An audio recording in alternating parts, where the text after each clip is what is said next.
What do employees need to consider?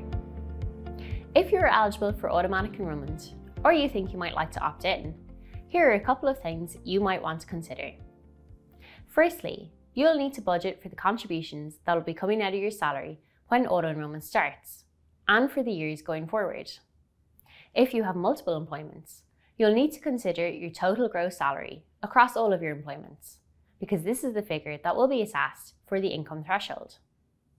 You might want to consider your other pension coverage options, whether that's the current pension your employer offers or a private pension.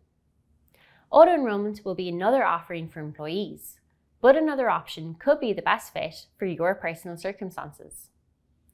Tax relief on contributions won't be offered in the auto-enrollment scheme, as the state is providing a top-up contribution instead. Finally, there won't be any waiting periods in the auto-enrollment scheme. This means that if your employer's scheme has a waiting period, you could be automatically enrolled before you can join it. For more information, you can visit our website, gov.ie/auto-enrollment.